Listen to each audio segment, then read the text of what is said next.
Graças e paz, igreja. Amém. Oi, som? Oi. Acho que o retorno está baixo. Amém. Então, pessoal, estamos em janeiro. Desde 2014, temos a campanha Janeiro Branco. Uma campanha criada por psicólogos e outros profissionais da área da saúde mental, como psiquiatras e entre outros. É uma campanha que prioriza a saúde mental. Por quê? O Brasil, ele é um país que, digamos, é o mais ansioso e o mais depressivo da América Latina.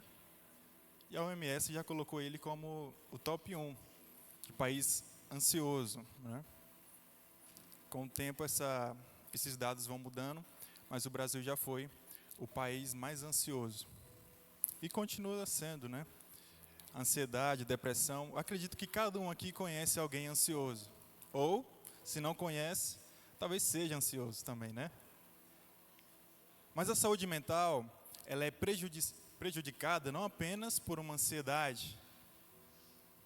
Ela pode ser prejudicada por tristeza, dificuldade de lidar com algumas emoções, dificuldade em lidar em algumas situações problemáticas do dia a dia, dificuldade em lidar nos relacionamentos e entre outros contextos, não é mesmo? O psicólogo, por exemplo, ele não atende só doido.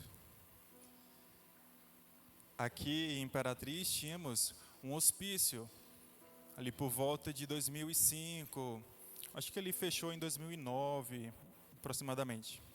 Se eu não me engano, o nome dele era Naíse. Mas muitas pessoas com problemas mentais simplesmente eram jogadas lá. Não, esse aqui está dando muito trabalho, vai ficar internado. E infelizmente, ele ficava dopado, ficava quieto. Pelo menos não atrapalhava a vida de ninguém. Mas ele é um ser humano. Até que os profissionais da saúde também visualizaram que essa maneira de tratar as pessoas também eram problemáticas. Corremos atrás de fechar os manicômios e hoje em dia buscamos meios mais humanizados de tratar as pessoas com doenças, como bipolaridade, esquizofrenia e entre outros. Está fechado aquele hospício ali da Babacilândia, perto do Mateus, ali naquela esquina, era um hospício. Mas hoje em dia temos o CAPS, temos ambulatórios, temos tratamento no hospital particular e assim por diante.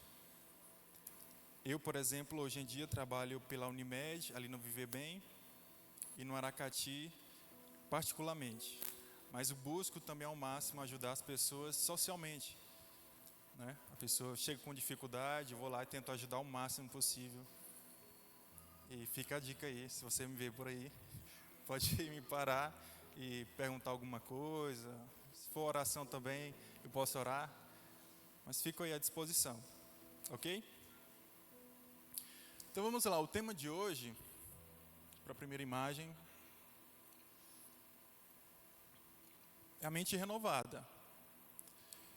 Hoje buscarei falar um pouco sobre Janeiro Branco, já até comecei. E no final vou pontuar algumas estratégias para você obter um bem-estar emocional e espiritual. Ok? Vou falar um pouco mais sobre Janeiro Branco. Pode passar? Temos esse laço branco que você recebeu por conta dessa campanha, Janeiro Branco. Mas em setembro também temos outra campanha da área da saúde mental. Vocês conhecem? O Setembro Amarelo. Setembro Amarelo tem uma diferença porque ele é para prevenir o suicídio, é em favor da valorização da vida. Já o Janeiro Branco, ele é mais geral, para todo mundo cuidar da sua saúde mental, até quem se acha muito saudável. Pode passar. Quais são os desafios da atualidade nessa área psíquica aqui no Brasil? Cerca de 11 milhões de pessoas já foram diagnosticadas com depressão aqui no Brasil. E segundo a Organização Mundial da Saúde, as mulheres têm 2 chances a mais de obterem esse diagnóstico do que os homens. Mas aí eu pergunto para vocês: será se não é porque os homens não estão procurando tratamento? Pois é, pode ter esse contexto também. Geralmente o homem é mais rígido, não, isso é besteira. Não, eu não posso chorar, eu não posso ir no psicólogo porque isso não é fraqueza. Por isso, eu acho, né, minha hipótese, que justifica isso, das mulheres terem mais diagnóstico, não é porque elas têm mais facilidade, mas porque elas procuram mais tratamento. Então você, homem, que sente alguma dificuldade na área emocional, procure tratamento. Faça como a maioria das mulheres. Em contrapartida, o Brasil também é um país muito ansioso. Os brasileiros são muito despreocupados, né? Com que as pessoas se preocupam? Muitas coisas. A vida agitada, por exemplo, a pressão constante de ter que resolver tudo hoje, não pode deixar para amanhã. E isso aumenta o estresse, aumenta a ansiedade. As expectativas sociais, o pai, a mãe cobrando, vai lá, passa na faculdade, tem um bom emprego, fora as cobranças internas, né? Eu preciso ser mais bonito, eu preciso me vestir bem, preciso do meu carro logo. É muita pressão, é muita cobrança. Apesar da conectividade, todo mundo aqui tendo WhatsApp, Instagram e entre outras redes sociais, as pessoas começaram a ficar mais distantes, afetivamente. Muitas pessoas estão preferindo a solidão. Muitas pessoas estão preferindo se isolar no quarto. Não, aqui ninguém me afeta. O celular vai ser minha janela para ver o mundo lá fora. Assim ninguém me ataca. Vou nem colocar foto no perfil, para não ser julgado nem pela foto de perfil. Aqui é minha zona de conforto. Lá fora é perigoso. Além disso, a comparação constante. Eita, estou ficando para trás. Nessa idade eu já deveria ter conquistado tal coisa. Será se ainda tenho um futuro? Será se ainda tenho chance? Parece que meu primo está melhor do que eu. Ou tal pessoa já conquistou isso, bem mais novo do que eu.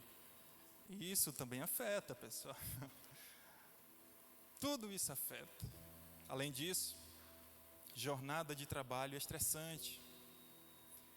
Já atendi tantas pessoas com a síndrome de burnout, depois de trabalhar bastante, muitas horas, muito mais do que 8 horas, umas 10, 14 horas por dia. E ainda quando chega em casa, fica pensando no trabalho, acaba que o cérebro fica sobrecarregado. Olha essa imagem aí, ó. Esgotamento, exaustão, estresse, pressão, frustração, cansaço, crise, irritabilidade. Depois a pessoa pergunta, por que está com insônia? Sobrecarga. Pode ser uma das causas. Fora os problemas sociais. Passamos há pouco tempo por uma pandemia. Mas além disso, o Brasil sofre com a falta de segurança, saneamento básico. Muitas pessoas ainda na pobreza. Muitas pessoas com dificuldade familiar ou financeira. Então, falta de motivo é que não é para sofrer psicologicamente. Então, por isso essa campanha é importante. Se você está em sofrimento, procure ajuda. A sua ajuda pode começar até aqui mesmo, dentro da igreja, através do seu líder de célula, né? Essa semana mesmo, vou procurar o Fábio para conversarmos um pouco. Já até perguntei para ele a disponibilidade. Mas fora dessas 4 paredes, você também pode procurar ajuda profissional. Psicólogo, psiquiatra. E com certeza você gostará, será ajudado profundamente nessa área psíquica. Pode passar. Assim como Deus é 3 em 1, você também é 3 em 1. Olha aqui, o que fala em 1 Tessalonicenses 5:23. que o próprio Deus da paz o justifique inteiramente, que todo o espírito, alma e corpo de vocês sejam conservado irrepreensível na vinda de nosso Senhor Jesus Cristo. Olha aí. Então, todo ser humano tem corpo, alma e espírito. O corpo, você tem visão, audição, olfato, tato, paladar. Na alma você tem pensamentos, sentimentos, vontade, consciência, a razão também. E no espírito você tem discernimento, tem esperança, tem a adoração, a oração, a fé, a intuição e a comunhão com Deus. Enquanto o espírito dá a vida, na alma está a vida e o corpo expressa a vida, né? Muitas das vezes você olha uma pessoa, nossa, está tão bonita, nossa, que sorriso lindo, mas ali você está olhando apenas o corpo. Por trás tem a alma e também tem o espírito. E hoje gostaria de falar tanto da alma quanto também do espírito. E vou acabar falando também do corpo. Gostaria que vocês abrissem a Bíblia em Hebreus 4:12. Vamos analisar agora como a Bíblia aborda esse tema da renovação da mente.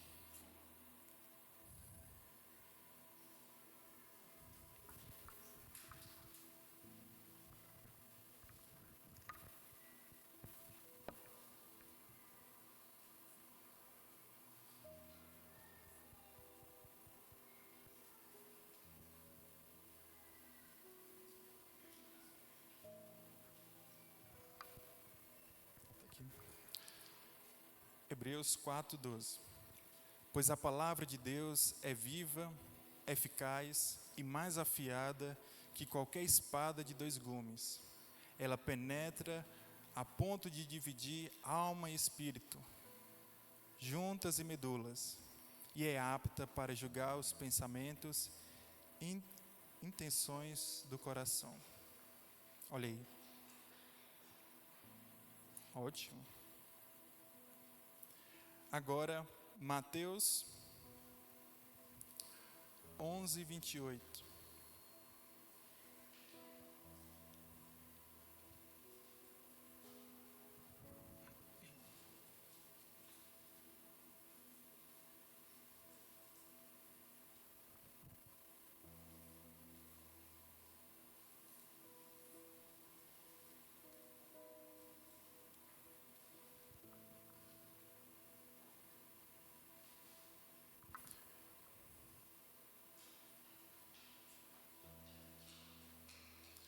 Venham a mim todos que estão cansados e sobrecarregados, e eu darei descanso a vocês.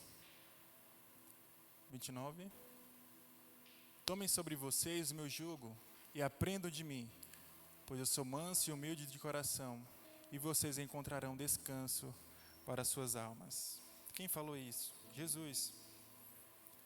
No versículo anterior fala que a palavra de Deus é como uma espada, a espada mais poderosa, que pode inclusive separar alma, espírito, pode separar tudo, ela é poderosa.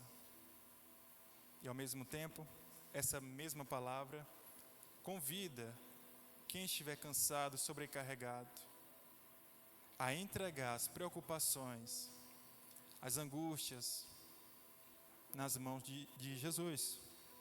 Encontrar descanso e alívio em Jesus. E essa mesma palavra, ela conta 2 histórias em que podemos verificar a renovação na prática. Pode passar.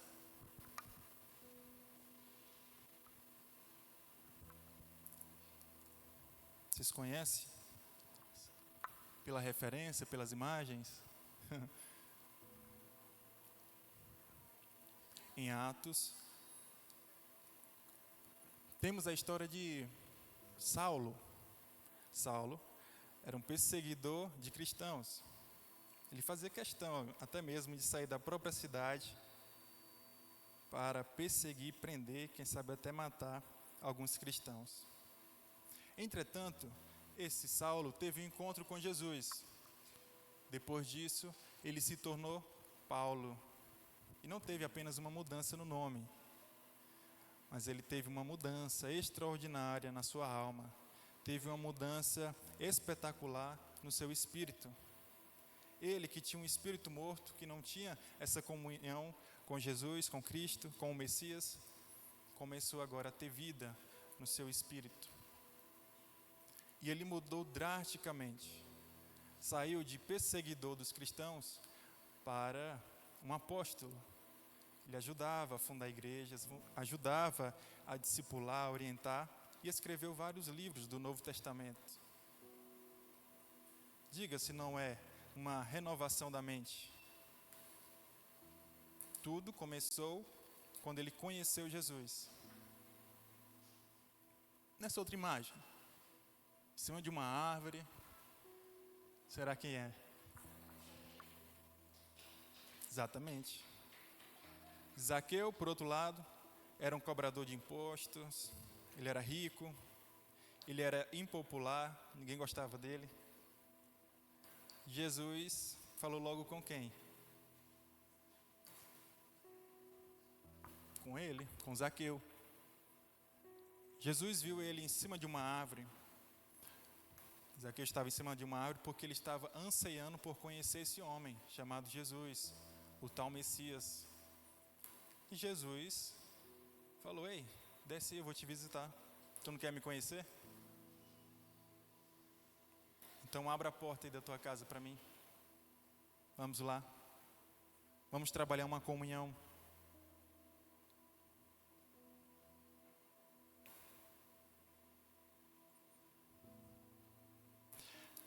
Vamos ver o que diz em Lucas 19, versículo 8 e 9.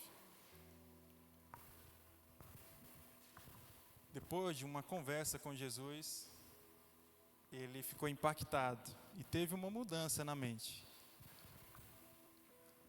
Mas Zaqueu levantou-se e disse ao Senhor: olha, Senhor, estou dando a metade dos meus bens aos pobres.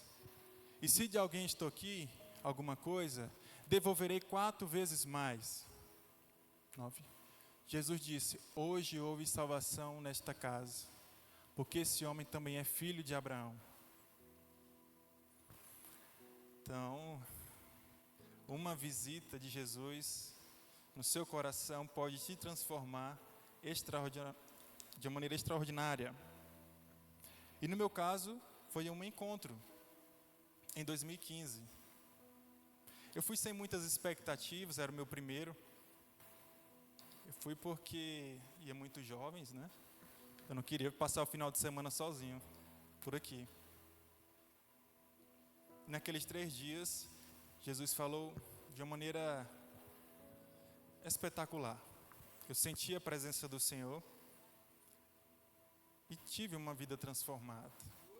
Eu saí daquele local pensando que, olha, eu preciso mudar. E eu acho que eu já mudei. Mas daqui para frente, eu ainda tenho um caminho a trilhar de mudança. Eu preciso lá fora falar não para muitas coisas e sim para Jesus. Então foi uma jornada e ainda tem sido uma jornada. É constante, até Jesus voltar. E no seu caso, quando você teve esse encontro com Jesus? Quando você teve o Peniel, né? E saiba que com Jesus você terá um renovo, uma mudança na sua maneira de pensar. Ok? Próximo. Agora vamos para algumas estratégias de renovação da mente. Se você puder anotar, eu coloquei várias, resumidamente. Quem sabe pelo menos uma sirva para você, né? Então, vamos lá, vamos para a primeira. O primeiro passo para qualquer mudança é reconhecer que você precisa de tal mudança. Você precisa, no caso, vencer o círculo vicioso que você está hoje em dia. Você não pode ter a síndrome da Gabriela, como por exemplo, eu nasci assim, sou sempre assim, rapaz, eu não vou mudar não. Jesus não me quis, então tem que ser do meu jeito. Que negócio é esse? De eu querer mudar. Por que ele não muda, em vez de eu mudar? Por que ele não atualiza a Bíblia, já que ele me quer? Não, não é assim. Você precisa reconhecer essa necessidade de mudança. Ah, Alexandre, mas eu não acredito mais em mim. Estou amargurado. Eu estou sem força para recomeçar, para tentar novamente. Então, outro passo seria se perdoar. Dar uma nova chance para você. Voltar a acreditar em você. Sabendo que agora você não precisa mais fazer só pela força do seu braço. Você pode contar com a ajuda de Jesus também. Sabendo que com o passar do tempo que você vai amadurecendo. Hoje em dia você pode ter uma mentalidade totalmente diferente de quando você errou lá atrás. Se você pede tanto a Deus para Deus te perdoar, mas do que adianta se você também não se perdoar e seguir em frente? Paulo, por exemplo, ele precisou se perdoar. Ele perseguiu os cristãos. Se ele usasse a razão para não seguir Jesus, ele poderia muito bem não seguir. Não, eu já persegui, já aprendi, já influenciei a matarem, ou eu já matei, não sei. Então, eu não posso seguir esse Jesus. Ou eu não posso me perdoar, porque eu fui muito mal. Não, muito pelo contrário. Ele se perdoou. E ele se deu uma nova chance. Jesus deu uma nova chance. Mesmo quando ele estava bem sujo, né? Ele estava indo perseguir os cristãos e Jesus mesmo assim, ei meu filho, vamos lá. Eu acredito em ti, mesmo você ainda estando aí, sujo. Eu acredito que você pode sim ter uma vida melhor. Então,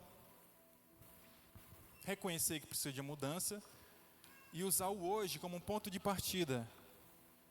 Use o hoje como um ponto de partida. Tente esquecer o máximo o seu passado. Ah, eu errei demais em 2023. Se eu tentar novamente, eu vou errar. Calma. Deixa o 2023 de lado, 2020 de lado. Olha para o hoje. O que eu posso fazer por mim hoje? Daqui para frente. Faça como Paulo. Ele, daqui para frente, eu serei diferente. Vou aos poucos. Também não precisa ir de uma vez, né? Vai aos poucos. Evoluindo. Próximo. Algo fundamental é alimentar o espírito.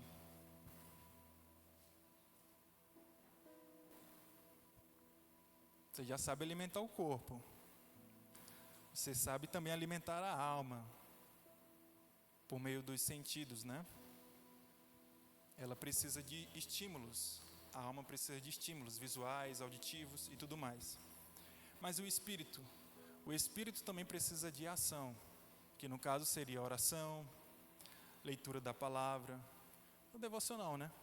Louvores. O que diz em Salmos 119, 105? Lâmpada para os meus pés é a tua palavra, e luz para o meu caminho. E quanto tempo do seu dia você tem investido em alimentar o seu espírito? Então isso também é fundamental. Próximo ponto. Relacionamentos saudáveis. é fundamental você cultivar relacionamentos saudáveis. Se você tem amigos que te colocam para baixo, familiares que estão sempre te inferiorizando, te criticando, te ofendendo, então dificilmente você vai ficar bem, né? Então você precisa, digamos que, analisar ao seu redor essas pessoas e passar uma peneira, digamos assim. Não no sentido de excluir essas pessoas da sua vida totalmente. Eu vou me isolar. Mas eu me refiro ao quanto você cria expectativa nessas pessoas, o nível de confiança que você dá para essas pessoas, o tempo que você gasta com essas pessoas. Ao invés disso, investir em pessoas que têm um relacionamento recíproco com você. Pessoas que podem ajudar você a crescer, a se desenvolver. Alexandre, mas eu não consigo analisar isso. Eu não consigo perceber se a pessoa me faz bem ou me faz mal. Pois vamos lá, vou tentar lhe ajudar hoje. Pode passar. Vamos usar o semáforo como exemplo. Todo mundo emite sinais. E você precisa analisar os sinais que essas pessoas emitem. E de acordo com o sinal que ela emite para você, você alinha as expectativas e o nível de confiança, o tempo gasto e tudo mais com essa pessoa. Pessoas que constantemente emitem sinais verdes, sinais coerentes. Mateus. O Mateus, desde quando eu conheço ele, ele é do mesmo jeito. O pensamento dele é constante. Ele tem os tal dos fundamentos, né, Mateus? A personalidade dele nunca mudou. Enfim, e ele tem se desenvolvido. É um grande amigo. Para mim, o Mateus emite o sinal verde. Ele é coerente. Eu falo com ele hoje, ele age de uma forma. Passa 2 semanas, é o mesmo Mateus. Passa 6 meses, eu posso acreditar que Mateus vai ficar do mesmo jeito. Se não tiver, melhor. Ok.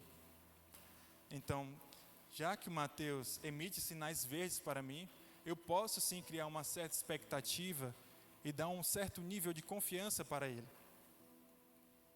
Pessoas que emitem sinais amarelos, sinais de incoerência.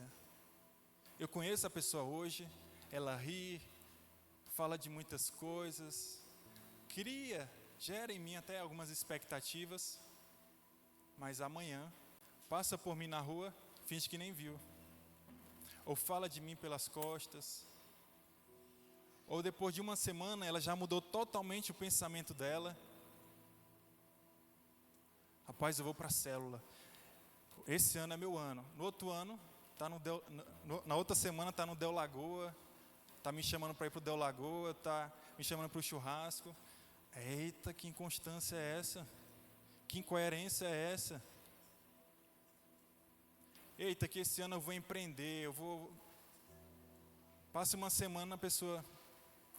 Eita, eu não vou mais empreender não. Totalmente inconstante. Imprevisível.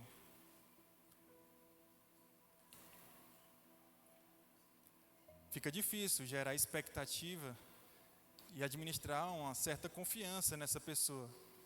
Digamos que essa pessoa será um colega apenas. Né? Não vai ser alguém que eu vou ter como um grande amigo, alguém para eu me abrir bastante. Pela inconstância dessa pessoa. E vermelho seria o quê? Pessoas que ferem a sua dignidade. A pessoa olha para o Vitor. Rapaz, eu fiquei sabendo que o Vitor não gosta que façam isso com ele. Pois eu vou fazer isso na frente das pessoas. Ele ficar constrangido. Olha aí. Então a pessoa intencionalmente deseja ferir a dignidade da outra pessoa. Isso pode ter relação também com traição, com falsidades, com fraudes, com roubo, ou até mesmo com alguma mentira que pode te prejudicar grandemente.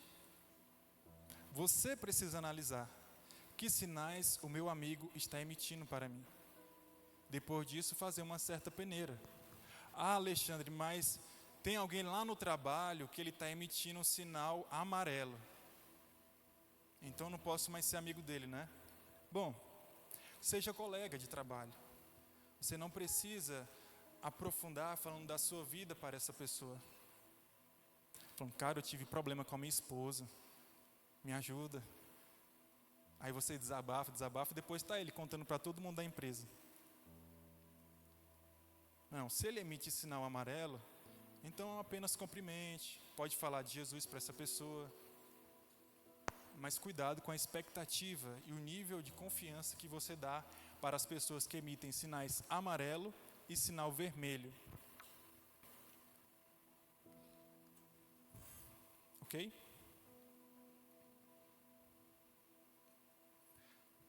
Na igreja, você pode participar das células. É um momento oportuno para você conhecer pessoas, para você interagir. Você que está sentindo que está com poucas amizades, eu aconselho também a célula, porque é um espaço para você se alimentar espiritualmente, mas também afetivamente. Ali você pode receber um aperto de mão, um abraço, pode participar de uma comunhão, lanchar e ter amigos também naquele ambiente. Ok? E ainda sobre isso aqui, cuidado. Porque você fala assim, Alexandre, eu tenho um amigo que ele me faz tanta vergonha, ele faz bullying, ele me humilha, ele tem mais dinheiro do que eu, ele me joga pedra, ele já é o sinal vermelho, mas faz tanto tempo que eu tenho essa amizade. Bom, cuidado para não analisar apenas o tempo de amizade. Analise a forma que essa pessoa te trata. Independente se é 10 anos, 20 anos de amizade.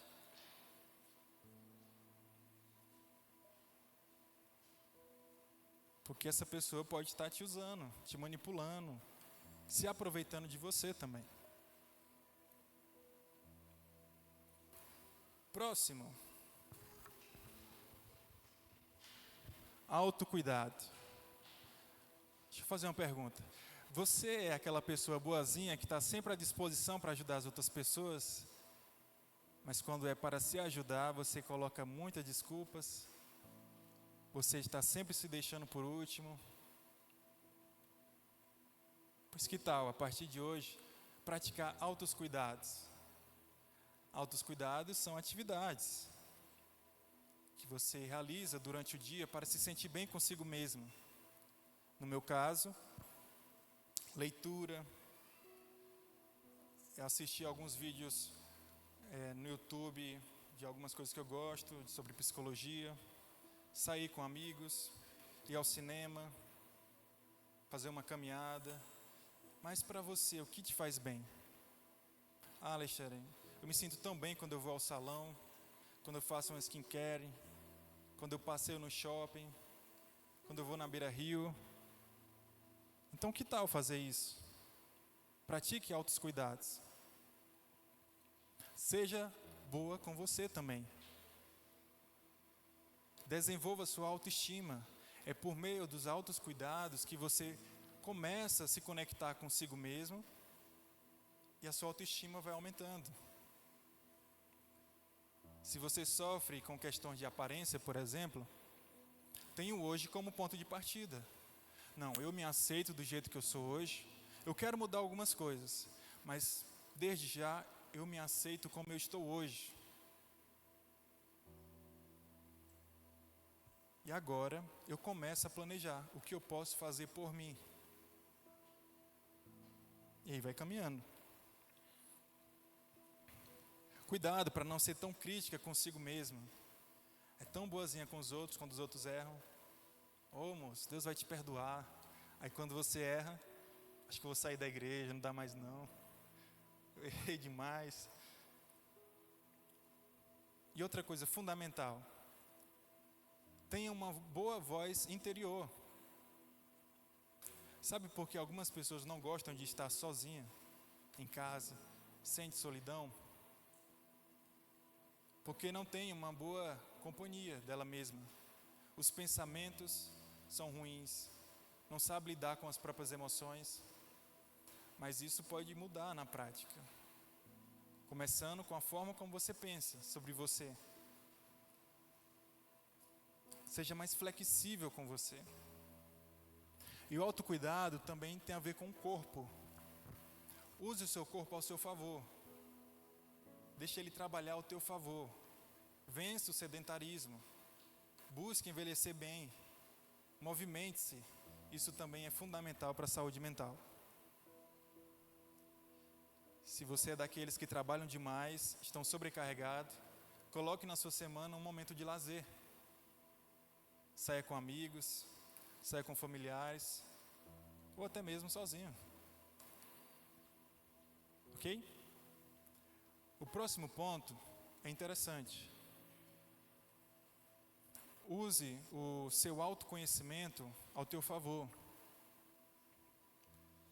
Ainda sobre a síndrome da Gabriela, tem muitas pessoas que se percebem, mas mesmo assim não faz nenhum esforço para melhorar, para mudar. E eu pergunto, quem é você? Pelo que você é conhecido? Como você reage em determinadas situações? Como você lida com as suas emoções? Quais seus pontos fortes? Quais seus pontos fracos?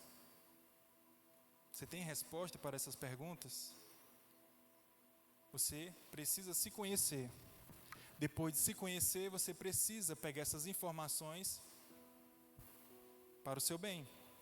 Digamos que eu me percebo uma pessoa raivosa, sou muito estressado, ao ponto de jogar objeto na pessoa, eu falo alto mesmo na frente de um grande público. Esse é meu jeito.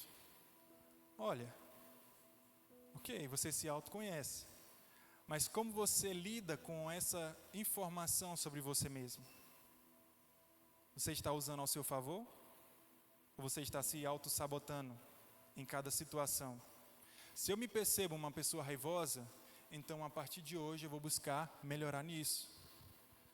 Eu percebo que em situações de estresse eu tomo tal atitude. Então eu preciso me preparar para que em situações como essa eu relaxe, conte até 10, respire fundo. Eu não posso mais jogar objeto nas pessoas. Eu tenho que evitar ao máximo aumentar meu tom de voz. Na próxima oportunidade colocarei isso em prática. Olha aí, então a pessoa está pegando o autoconhecimento ao seu favor e se preparando para outras situações. E com o passar do tempo, você pode adquirir um manejo com as suas emoções. No Império Macedônico, por exemplo, de Alexandre o Grande, as crianças eram treinadas, e também estudavam alguns filósofos, e eles aprendiam desde pequeno a sentir dor sem entrar em pânico. Ali por volta dos 7, 8 anos já começavam os treinamentos de luta. E a criança precisava resistir à dor sem entrar em pânico. E isso exige um controle emocional, com certeza, né? Então, desde criança, eles desenvolviam o controle emocional, para que quando adultos pudessem ir para a linha de frente na guerra. E foi assim que Alexandre o Grande conquistou a Ásia e acho que um pouco da África também, enfim. Então, esse controle das emoções é possível desenvolver. No caso, se for ainda o exemplo da raiva, você precisa aprender a lidar com a raiva sem explodir, né? Se o seu problema é que você não sabe lidar com medo, com estresse, você está sempre fugindo, entrando em pânico, então você precisa se conhecer, criar estratégias para não entrar em pânico em momentos, em situações que te trazem medo. Se você não consegue sozinho, na terapia você pode trabalhar isso. Tem pessoa, por exemplo, que tem medo de entrar no elevador. Outras têm medo do trânsito. Outras têm medo de ficar em público ou locais fechados. E aí, na terapia, a pessoa pode trabalhar isso. Ou através do autoconhecimento, encarando a situação. Falando sobre encarar a situação, a próxima imagem. Na parte de cima temos a fuga e na parte de baixo temos a luta em relação às emoções. Vamos usar ainda a raiva, mas você pode substituir pela tristeza, pelo medo, pelo nojo ou por qualquer outro sentimento. Mas vamos usar a raiva, da esquerda para a direita. No primeiro momento, a pessoa se percebe alterada. Eita, que o Mateus fez isso comigo, cara, eu não esperava isso do Mateus. Já estou me percebendo aqui diferente. E ao invés de eu olhar para a emoção e lidar com ela, eu fico fugindo de lidar com a minha própria emoção e foco apenas na decepção que o Mateus me causou. E eu começo, rapaz, o que eu posso tacar nele aqui, daqui de cima? Enquanto isso, a emoção vai me consumindo, e rapaz, sorte dele que o Fábio está me olhando, meio que. Porque senão, e aí, tem a explosão de raiva. E assim, muitas pessoas cometem situações que depois elas vão se arrepender. Mas se ao invés de olhar para a frustração que o Mateus me causou, eu olhar para a minha emoção e lidar com ela, o resultado será diferente. Olha aí, eu percebo que eu tenho uma alteração no meu humor e eu identifico. Calma aí, estou diferente. Estou ofegante, o coração está batendo aqui mais forte. A mão já está fechando. O que é isso aqui, rapaz, que eu estou sentindo? Ora, o que é? É a raiva. Ah, isso é a raiva. Tá bom, raiva, o que foi? O que foi dessa vez? Não, foi o Mateus que te decepcionou. O Mateus que me decepcionou. Beleza. Mas eu tinha decidido que no momento da raiva eu não ia jogar nada nele, né? Então, eu vou respirar fundo, vou contar até 10. Vou tomar um copo d'água. Vou dar um tempo ali para o Mateus, porque no momento eu estou regulando minhas emoções. Pronto. Lidei com a raiva, até abracei a raiva aqui. Eu aceitei ela. Não, faz sentido mesmo essa raiva. O Mateus aprontou. Vem aqui, raiva, me dá um abraço aqui. Mas calma, tu não vai me consumir não. Agora eu vou lidar com você e você vai diminuir ao ponto de não me afetar tanto. Eu ainda estou com raiva do Mateus, mas olha o tamanhozinho da raiva. Aquela raiva me consome? Não. Agora, controlado a raiva, eu me pergunto, é necessário conversar com o Mateus sobre isso? É necessário. Pois eu vou conversar com o Mateus de uma maneira assertiva e eu não vou deixar a raiva me controlar. Ô Mateus, eu queria conversar contigo. Eu não gostei daquilo que você fez e queria resolver isso contigo. Não na porrada, como eu estava pensando antes, mas conversando mesmo e assim por diante. Mas você também pode substituir essa sombra pelo medo, pela tristeza. Tem muita pessoa que no momento da tristeza, ela se percebe triste, mas ela não está nem aí para lidar com a tristeza. Ela faz o quê? Então deixa eu colocar uma música triste para eu sofrer direito. Rapaz, tem aquele... Eu estou sofrendo por um relacionamento, né? Pois deixa eu colocar aquele filme que eu vou chorar. E aí a tristeza vai consumindo ainda mais. Mas ao invés disso, a pessoa pode olhar para a tristeza e falar assim, ei, chega aqui. Por que é que você está aqui mesmo? Não, eu estou aqui por conta disso. Ah, é, né? Mas eu não vou deixar você me consumir. Vou resolver isso aqui. Calma aí. Me decepcionaram, me frustraram, me abandonaram, mas eu ainda me tenho. Eu posso recomeçar, eu posso seguir minha vida apesar disso. Eu não vou deixar essa tristeza aumentar ainda mais meu sofrimento. Eu decido me cuidar, eu decido me amar e praticar atividades que me façam bem. E aí a tristeza, quando você olha, 15 minutos, meia hora, ela já está bem menor. Porque você decidiu realizar atividades que poderiam te animar, mudar o teu pensamento, te distrair daquele sofrimento. Ok? Então, ao invés de fugir das suas emoções, busque olhar para a sua emoção. Converse com a sua emoção. e mude. Uma das coisas básicas é relaxar, é se acalmar e buscar ser mais racional e não tão emotivo em situações adversas. Ok? E treine suas emoções para você não entrar em pânico nas situações. Pode passar. Outra coisa fundamental é você questionar seus pensamentos disfuncionais. Os seus pensamentos, eles podem ser disfuncionais ou funcionais. Que são automáticos. Muitos passam pela sua cabeça sem você querer, né? Mas esses que são considerados disfuncionais, aqueles que te paralisam, você precisa questioná-los. Como, por exemplo, pensamentos catastróficos. O pior vai acontecer. Eu não posso dirigir de carro porque eu vou bater esse carro. Eu acho que eu não vou para a escola hoje porque vão falar de mim. Eu acho que eu não vou começar um relacionamento porque eu vou me frustrar mais uma vez. Eu não vou para a igreja porque eu já me decepcionei tanto com a igreja, então todo mundo vai me frustrar. Então, catastrofização é um tipo de pensamento que o pior pode acontecer sempre. E você precisa questioná-los. Você não pode generalizar. Outro pensamento disfuncional é a leitura mental. Tentar adivinhar o que está passando pela cabeça das pessoas.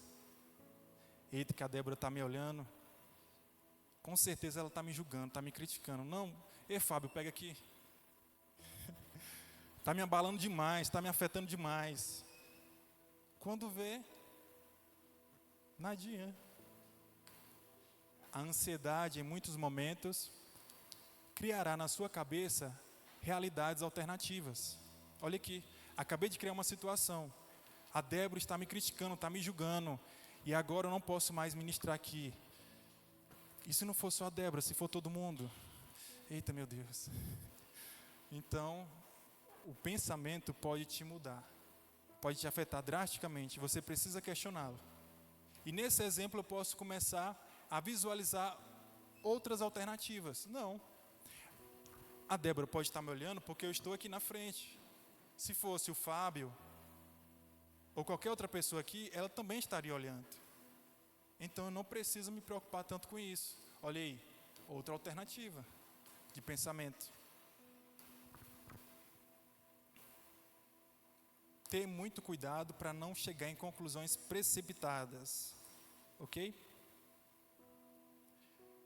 Abra aí sua Bíblia no livro de Filipenses 4, versículo 8.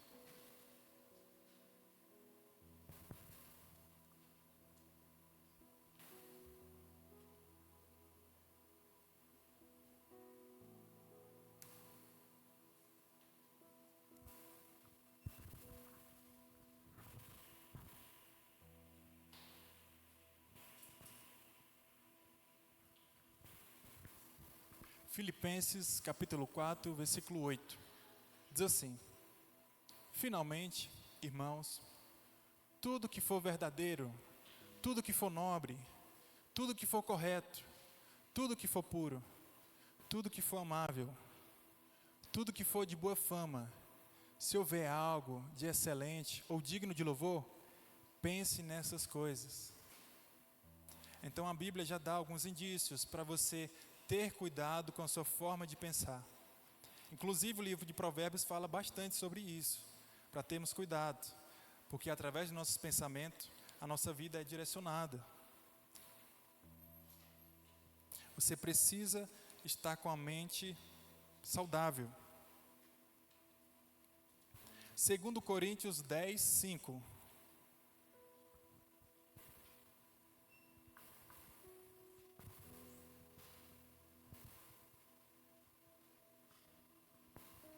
Destruímos argumentos e toda pretensão que se levanta contra o conhecimento de Deus e levamos cativo todo pensamento para torná-lo obediente a Cristo. Mais uma forma de controlar os pensamentos é analisando por meio da palavra de Deus. Calma aí, eu estou em dúvida de que decisão tomar. Deixa eu ver na Bíblia. Seja orientado pela palavra de Deus. Coloque os seus pensamentos obedientes a Deus. Ok? Então temos aí alguns tópicos e incentivos para melhorias espirituais e emocionais. E agora é necessário a ação. Além do conhecimento, precisamos colocar em prática. Use o seu autoconhecimento ao seu favor. No meu caso, hoje em dia eu falo que eu sou calmo. Mas eu nem sempre fui assim. Acho que ano passado meu primo falou assim: Alexandre, eu já pensei em te matar, cara. Tu era muito atentado. Na minha infância, eu me aproveitava que eu era mais velho e judiava desse meu tal primo. Né? Alguns bullying. Mas hoje em dia, ele dorme lá em casa, já trabalhamos juntos. Hoje a amizade é muito forte. Mas por que hoje em dia ele mantém um relacionamento comigo de amizade? Porque eu mudei, com certeza. Eu não seria amigo dele se eu não tivesse mudado meus pensamentos, minha forma de me comportar e tudo mais.